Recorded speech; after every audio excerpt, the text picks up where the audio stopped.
And welcome back to Brunch, a Taste of Tobago. Thank you so much for staying with me. I love it. I love it. I promise you there's going to be such amazing guests today, and I don't want you to miss out. And of course, my first guest is no different. I take such pleasure in welcoming her to Brunch, a Taste of Tobago. Judy Mccutcheon is here with me, and she is the CEO of Go Blue Consulting. And of course, you know she knows what she's talking about. We're going to be exploring 10 entrepreneurial lessons from 2023. So without further ado, let me take the time to welcome Lady Judy Mccutcheon. Good morning to you, Judy.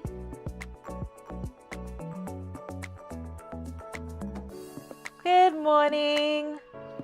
Oh my gosh. Thank you so much for being a part of Brunch today. I am looking forward to, this conversation. So we're going to delve right into 10 entrepreneurial lessons from 2023. This is going to make for a wonderful conversation because there's certain things that I needed to bring to the forefront. So, number one, for example, knowing when it's time to scale, realizing that scaling means letting go. Letting go of your baby is hard. However, you must let go to give your baby room to grow. Let's start there and let's elaborate on that just a bit. So good morning to you again. Good morning. Thank you for having me. Good morning to your viewers. So these lessons are from things that I learned over the course of 2023. And so knowing when it's time to scale, a lot of businesses start off like a small business. And so we go along, but we get to a point where we start to struggle, but not struggle in a bad way, but struggle in a good way. And it seems almost as if there's confusion around what we're doing. What that is saying to us is that the things that got us to this particular point that we are won't get us to the next point, and it's time for us to move up, to step up, to do something better. So sitting back and knowing, okay, this is what I'm feeling, this is what is happening, it's time for me to scale. It's like you have a child and you've raised your child up, and then it's time to let them go. But it's hard. But you know that you must let them go to give them room to grow. It's the same thing with your business. If you want your business to grow, you're going to have to let go. Just don't choke hold it. Just let go and give it room to grow. Guide it, nurture it, and just give it that room to grow. And I love the fact that you say it's like your baby because you, there's so much emotion that is involved. And Hmm. sometimes we worry about if we're making, the right decisions when it comes to our businesses. But let us touch on, some of the other tips that we have because your environment is so important and partnering with the right people. This is so vital. Many people may or may not see your vision. They see their vision for your business. And so partnering with the right people, having the right type of energy in your space is Hmm. so important. It's super Let's touch important, yes. on let's touch on this aspect. Back to you, Judy. Right. So, have you ever wanted to do something, could be anything, and you share it with somebody and they said to you, why do you want to do that? Why don't you do this instead? Without really having an understanding of why you do it. There's no context. They just tell you, let us not, don't do this without having context. Now, This is your vision. This is what you want for your life. So, therefore, it is important that you have the people around you that will support you, that will support your vision, that will help you and push you to grow and be better and better. You don't want the people who are around you trying to say to you, maybe this is not what you should be doing. Maybe you should be doing that. Although there's a little caution here I want to put in. You want to be able to have people around you that can question you so that you can question yourself. Am i am i going in the right direction? Is this what I really want? But you have to be able to differentiate the difference between that type of person who is for your growth but want you to look at the whole, because as an entrepreneur you're focused. This is what you want, and because in your mind this is what you want, that is all that you see.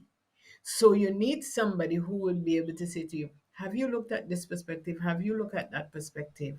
But you need to be able to discern the difference between the two types of energies, sorry. Yeah, and I love the way that you said that because as you evolve, because we all do, we all embark on Mhm. our own journeys, and the circle of our friends or well wishers, it gets smaller. It gets smaller and smaller as you Mhm. evolve. So, number three spoke to me because to build as you want it, you are going to have to let people go. And that is one of the hardest things for us to do. But we have to understand that there are people who come along for a part of the journey. They're not meant to be with us for the entire journey. And so, therefore, as you climb higher and higher, the people that you no longer need, you're going to have to.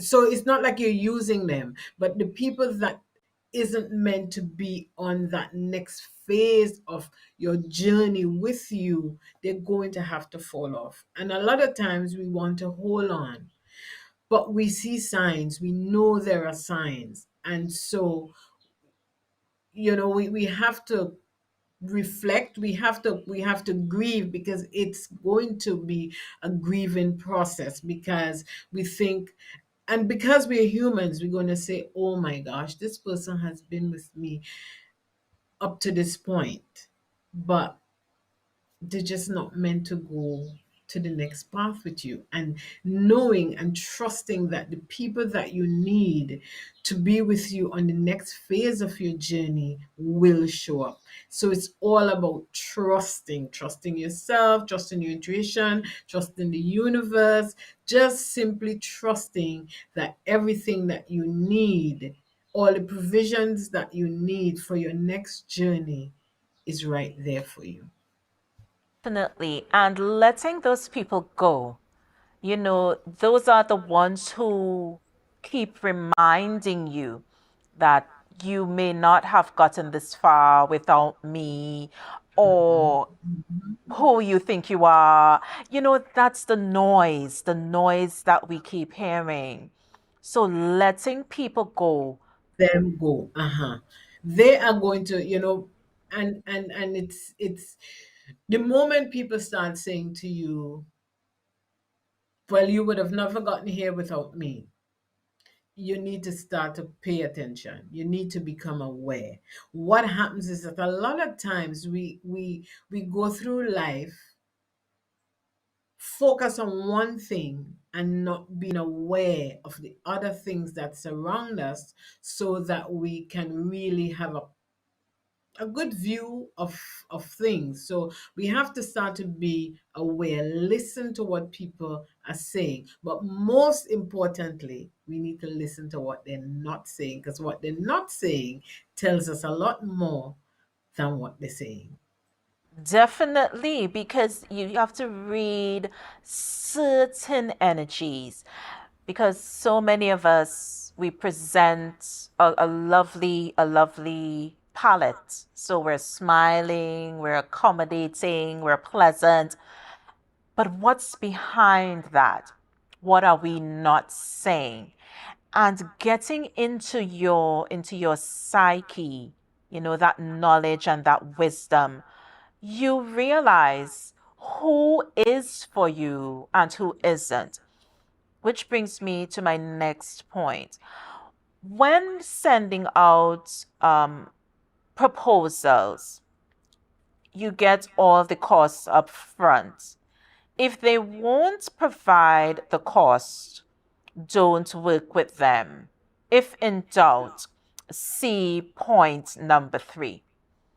I love the way that you said, see point number 3, because they're so connected.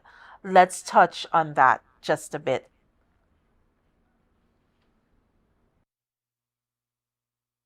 Small business owner, you start working with people, and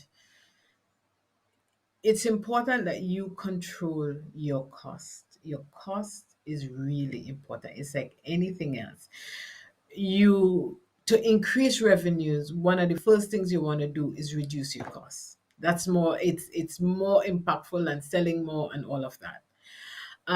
So you don't just take the first proposal that comes, right? And I realize that I want to work with people that look like me. And so, what I used to do is, okay, I see this person, we chat, and I'm going to take your service.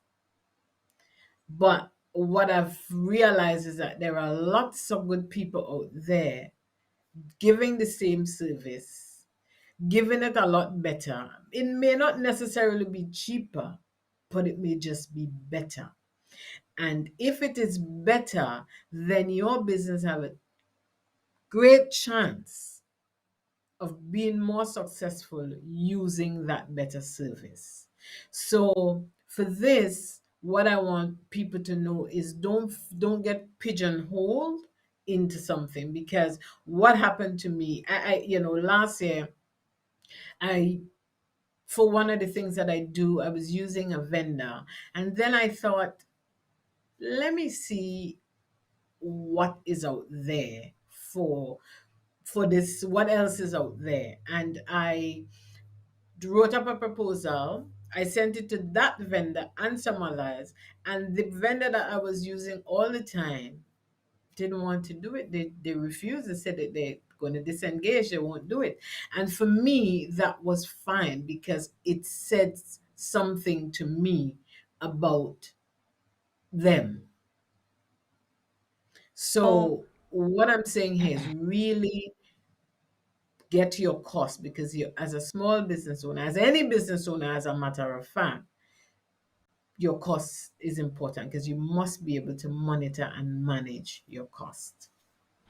yes. And I was just about to make the point, but you said it. You said it so well. This one gets me. Number 5. To scale, you need to hire the people that are great at the things that you suck at. This one stood out for me. Let's touch on that, Judy. So I am really good at the things I'm good at.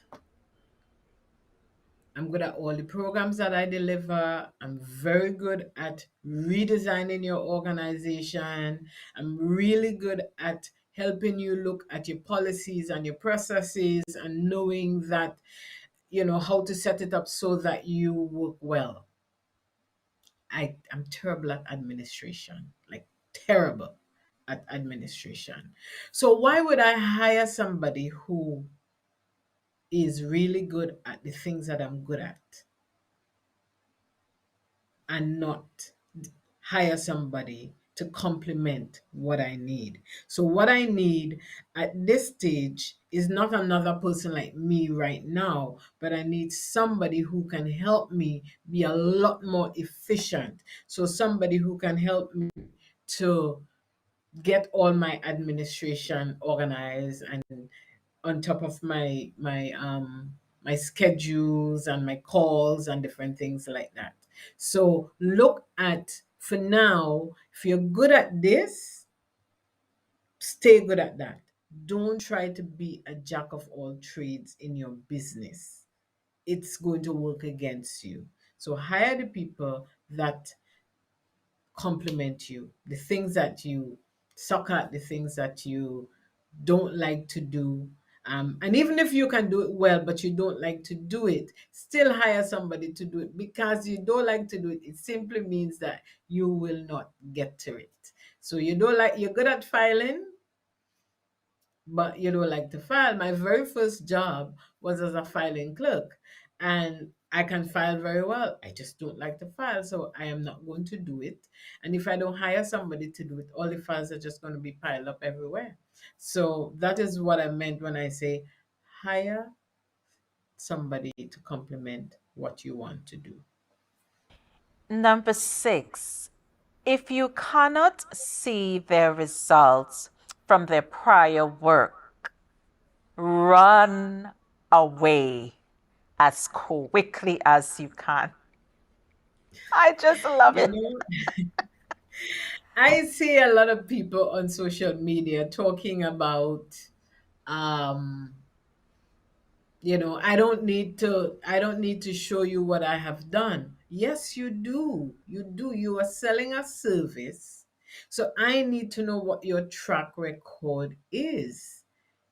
So if I can't see your track record, then it simply means I'm unable to engage in your service. You must have worked with someone who can say to me, yes, I worked with such and such, they did such and such to me, and it was done excellent. So I need to see your previous work. I will ask you for your previous work. And if you don't have any to show, then I could decide, what I do. But I want you to be open and honest up front. I had a When I just started my business, one of the first things I did was for this group of companies, and they hired me to do this job. And I went to the meeting, and I said to the CEO, he's actually the owner of this group of companies, and I said to him, you're hiring me to do something I've never done before. And he said to me, Judy, don't worry, we'll learn together. So I was upfront. I said, I've never, not that I didn't have the capabilities, it's just that I've never done it before. So don't, if you're working with somebody, find out really, have you done this type of work before? What are your results? Right? And you could show me the bad results as well. Allow me the opportunity to make up my mind. Just show me everything. And if you haven't done it, like I said, tell me you haven't done it. And then I can decide what we do. Working with people who can stretch you. Now, we constantly face that risk of regressing when we have certain persons at a specific skill level which may not match ours, and so we have that disconnect. Let's touch on that and how important It it really is. is. It really is important, Jan. I'll tell you. Mhm. You are a skilled journalist, and you want to improve your craft, right? You want to become better at what you do. You're not going to hire a coach who has less experience than you do in this business to help you to get to where you are, right? So with this, what I'm saying is work with people who are where you want to get to, right? Don't work with people who where you've passed the stage that they're at. They won't stretch you. There's nothing there to stretch. What's going to happen is that you're going to get extremely frustrated, right? So again, this involves doing your research, talking to the different people, and seeing where the better fit is for you. And don't feel pressured that you have to work with this one or that one because of whatever reason there may be. What you want to do is work for what's best for you, what's best for your business, and what's best for your customers.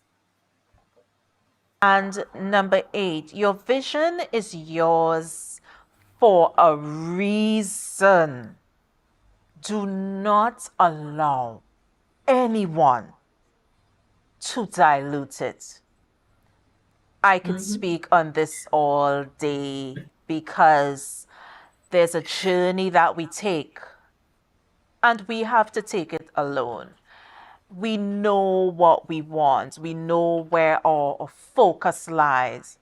And the worst thing is for someone else to bring their opinions or suggestions in there that is completely off the Mhm. Mhm. importance. Yeah. It is very important. What we fail to realize is that we each have our own journey. You were given this particular vision for you to carry out in a particular way. And so we have to learn to trust that this is our path. And so we don't allow anyone to come in and tell us, okay, this is not your part. This is other part is yours. Maybe that's where you should go. And that is where you see so many people are so confused because they're doing things that bring them absolutely no joy because they're doing the things that they should not be doing. This is not your vision. Leave it alone and pick up your vision and go and work with it. The boundaries, set hard boundaries with people around your business. Now, you see the boundaries. I have had the experience where when you start setting boundaries, you decide that, okay, there's certain things that I want, or I want this done in a particular way. I would prefer this over that. And just basically making those decisions and setting that standard that you want things to progress at.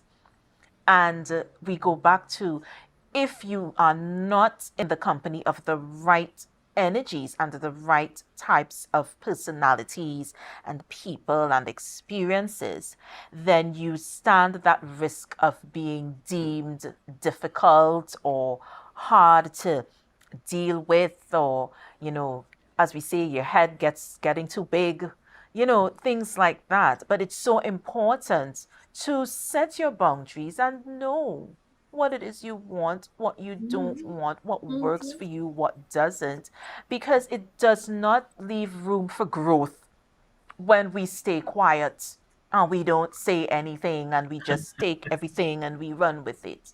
So it's so important, let's just touch on that just a bit more. The importance of it, of setting your Listen, boundaries. boundaries are my thing. And not just in your business, but in your life.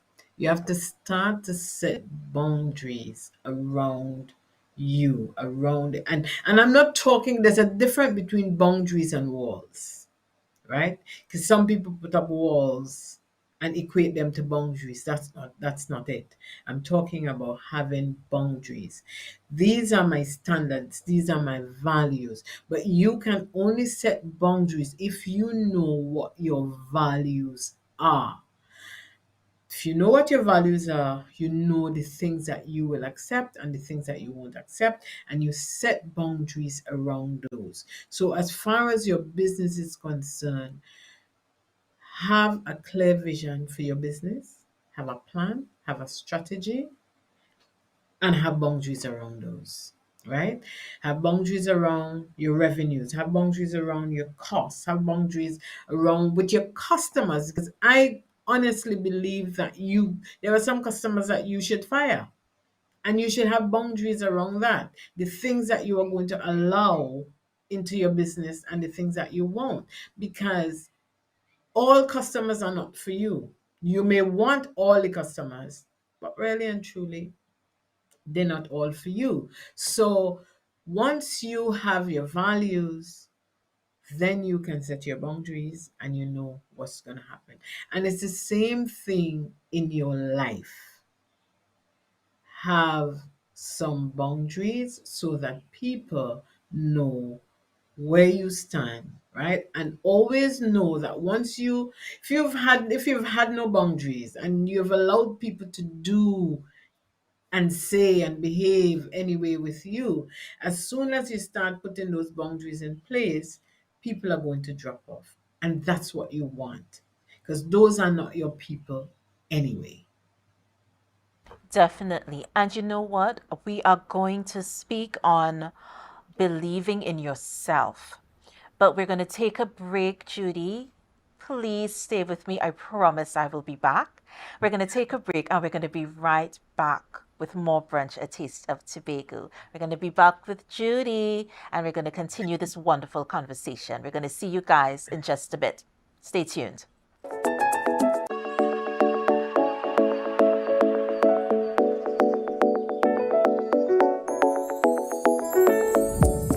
And we are back with Brunch, a taste of Tobago. Thank you so much, guys, for staying with us.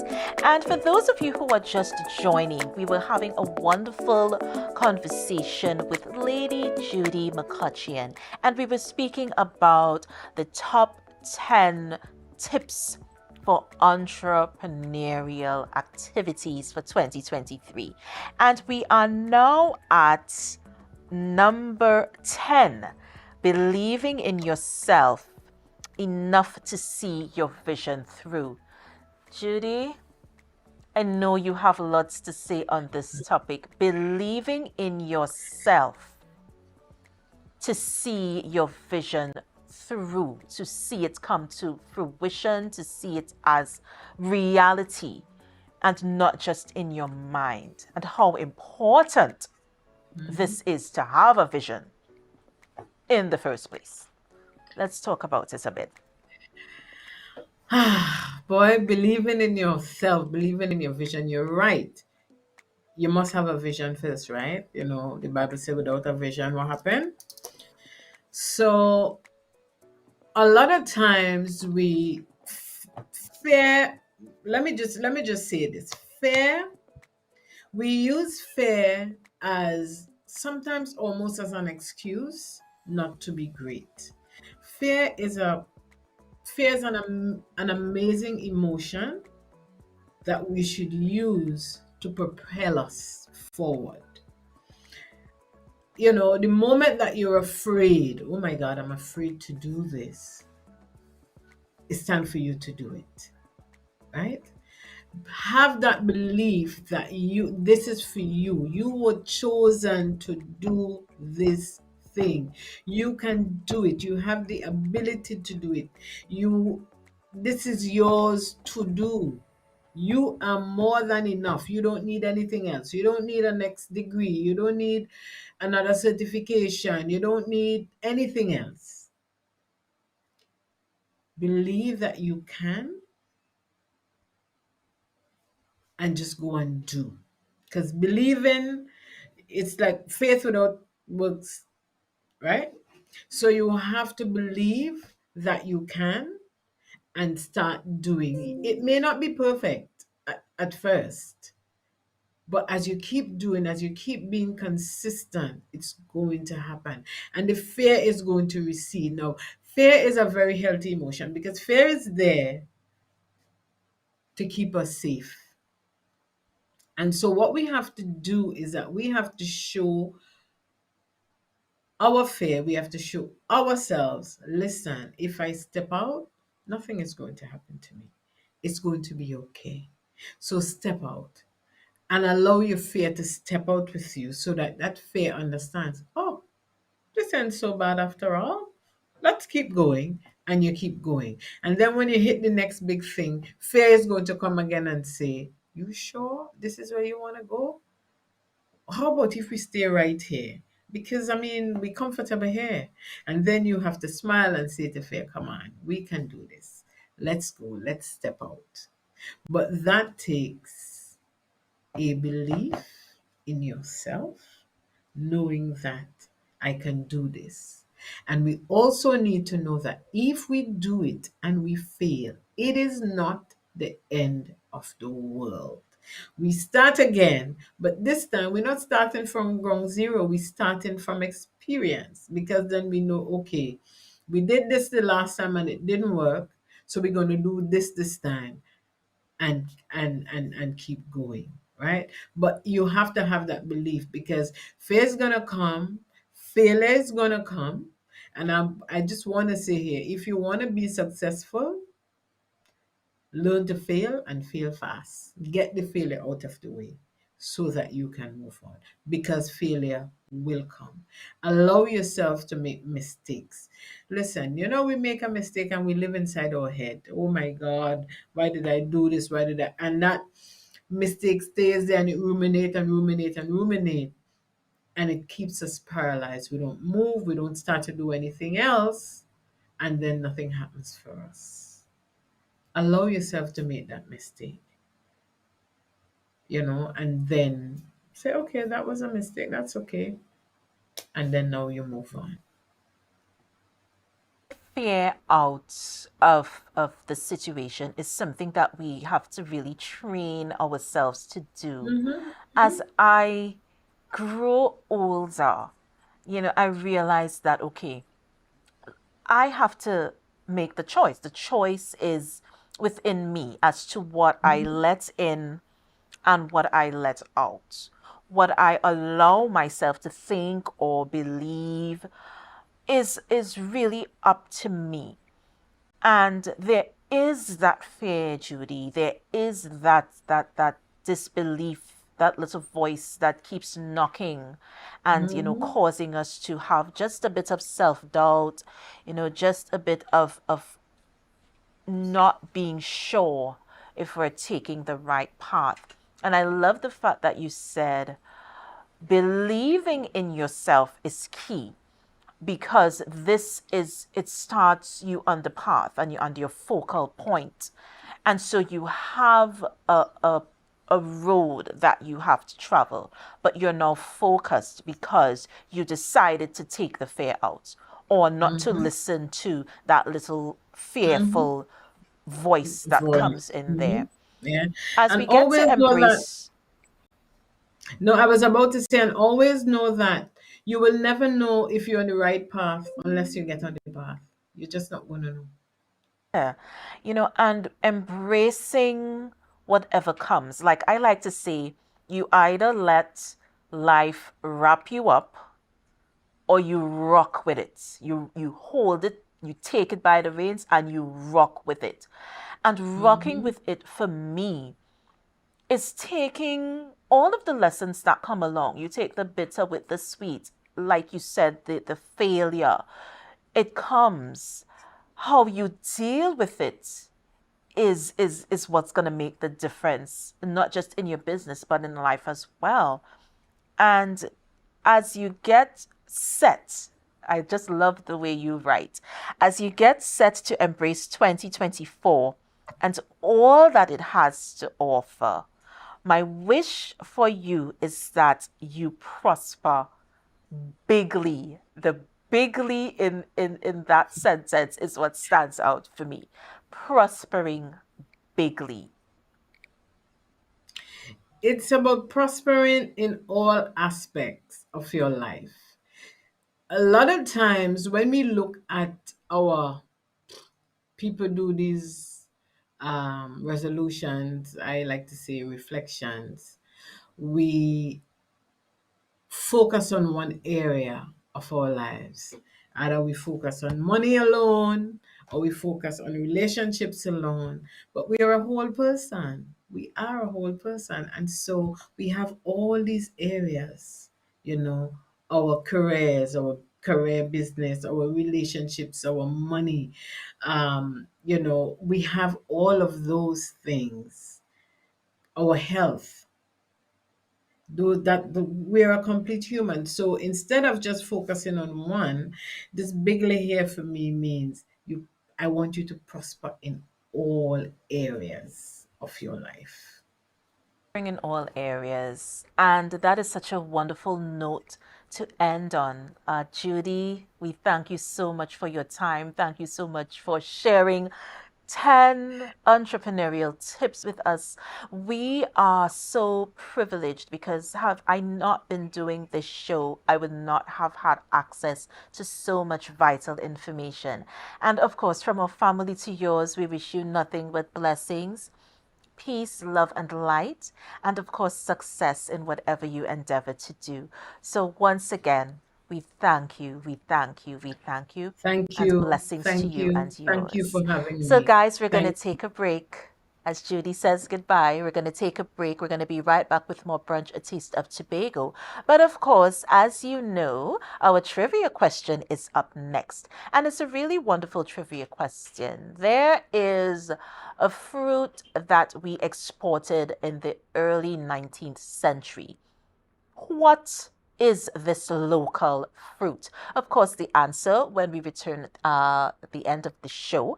And we make time for a little break. Let's do that. Let's take a break. I want to give you guys a time to get ready. And when we return, we're going to have a wonderful conversation with a wonderful young lady, musician, educator, ambassador, you name it, and she has done it. Stay tuned when we return. Josanne Francis joins us next, and we're going to have a wonderful conversation. See you next time. Come back soon.